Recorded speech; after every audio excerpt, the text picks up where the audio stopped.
அனைவருக்கும் வணக்கம். நான் உங்கள் அஸ்ட்ரோ நாகராஜன். சனிப்பெயர்ச்சி 2025 சிம்ம ராசிக்கு என்ன பலன்கள்? இந்த சிம்ம ராசியில் பிறந்தவர்கள் மக நட்சத்திரம், பூர நட்சத்திரம், உத்திர நட்சத்திரம் 1ஆம் பாதம், இந்த நட்சத்திரத்தில் பிறந்தவர்கள் இந்த சிம்ம ராசிக்காரர்கள். இதுவரைக்கும் சனி பகவான் உங்களுக்கு ராசிக்கு 7ஆம் இடத்தில் இருந்தார். இனி ராசிக்கு 8ஆம் இடம் அஷ்டமஸ்தானத்துக்கு செல்கின்றார். இதனால் அஷ்டமச்சனி உங்களுக்கு ஆரம்பித்துள்ளது.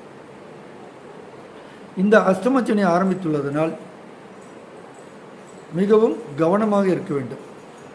ஒரு 7.5 ஆண்டு 7.5 சனியில் என்ன பிரச்சனைகள் நடக்குமோ அதை 2.5 வருடத்தில் இந்த சனி பகவான் உங்களுக்கு கொடுத்து விடுவார். ஆகையினால் இந்த சிம்ம ராசிக்காரர்கள் மிகவும் கவனமாக இருக்க வேண்டிய காலம். உடல் நலத்தில் கவனம் தேவை. சிறு சிறு பிரச்சனைகள் இருந்தாலும் உடனுக்குடன் ஆஸ்பத்திரியில் சென்று மருத்துவம் பார்த்து சரி செய்து கொள்ள வேண்டும். இல்லை என்றால் சிறு வியாதிகள் அது பெரும் வியாதிக்கு அடிப்படையாக வந்துவிடும். அதனால் உடல்நலத்தில் கவனம் தேவை. நேரத்திற்கு சாப்பாடு சரியாக எடுத்துக்கொள்ள வேண்டும். நேரத்திற்கு சென்று சாப்பிட வேண்டும். தனவரவு உங்கள் வாக்குஸ்தானத்தை நேரடியாக 7ஆம் பார்வையாக சனி பகவான் பார்ப்பதனால் குடும்பத்தில் பிரச்சனை இருக்கும். அவ்வப்போது சண்டை சச்சரவுகள் வந்து போகும். விட்டு கொடுத்து செல்ல வேண்டும் நீங்கள். அதேபோல் தனவரவு மிகவும் கடுமையாக பாதிக்கப்படும். கொடுத்த வாக்கை காப்பாற்ற முடியாமல் செய்கிற வேலைகள் 2 நாளில் செய்கிற வேலை 1 வாரம் 10 நாள் ஆகும். அந்த மாதிரி காரிய தடைகள் ஏற்படும். வாகனங்கள் வாங்குவது அல்லது வீடு கட்டுவது போன்ற விஷயங்களில் கவனமாக இருப்பது அவசியம். பூர்வீக சொத்துக்களினால் பிரச்சனைகள் காத்து கொண்டிருக்கின்றது. புத்திரர்கள் வழியில் செலவுகள் அதிகமாக வரும். சத்துருக்கள் எதிரிகள் பலமடைவார்கள். ஆகையினால் வழக்குகளில் காலதாமதம் ஏற்படும் அல்லது வழக்குகள் நமக்கு சாதகமாக இருக்காது. கணவன் மனைவி இருவரும் இந்த சிம்மராசிக்காரர்கள் ஆணாக இருக்கட்டும் பெண்ணாக இருக்கட்டும்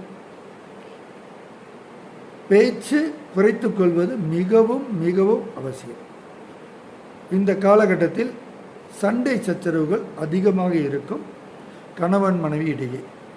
ஆகையினால் கணவன் மனைவி விட்டு கொடுத்து செல்வது மிகவும் அவசியம். தந்தை வழி சொத்துக்கள், பூர்வீக சொத்துக்களில் பிரச்சனைகள் ஏற்படும். சில இடங்களில் பிரிவுகள் ஏற்படும். தொழில் சுணக்கம் ஏற்படும். புதிய தொழில்களை ஆரம்பிப்பது மிகவும் சிரமம். அதிக முதலீடுகளை செய்யாமல் இருப்பது நன்மை அளிக்கும். விரயங்கள் என்று சொன்னால் உடல் உபாதைகளுக்காக சில மருத்துவ செலவுகள் விரயமாக காத்திருக்கின்றன.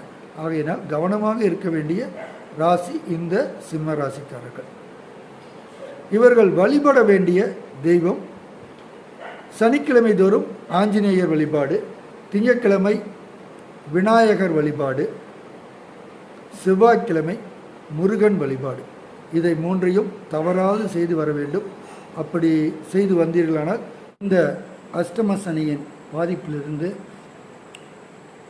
குறைத்து கொள்ளலாம் என்று சொல்லி, ஆக மொத்தத்தில் இந்த சிம்ம ராசிக்காரர்கள் இடமாற்றம், தொழில் மாற்றம், வேலையில் மாற்றம், வேலை இழப்பு, வெளியூர் சென்று அலைக்கழிப்பு செய்யக்கூடிய வெளியூர் சென்று வேலை செய்தல் போன்ற விஷயங்கள், குடும்பத்திலிருந்து சற்று தொலைவில் சென்று வேலை செய்தல், குடும்பத்தை விட்டு பிரிதல், இது போன்ற நிகழ்வுகள் எல்லாம் அஷ்டமச்சனி காலத்தில் இதெல்லாம் நடக்கும் என்று சொல்லி இந்த பதிவை நிறைவு செய்கிறேன். என்னுடைய சேனலை இது வரைக்கும் சப்ஸ்கிரைப் பண்ணாதவங்க சப்ஸ்கிரைப் பண்ணுங்கள். இந்த பதிவு பிடித்திருந்தால் லைக் பண்ணுங்கள், கமெண்ட் பண்ணுங்கள், ஷேர் பண்ணுங்கள். நன்றி, வணக்கம்.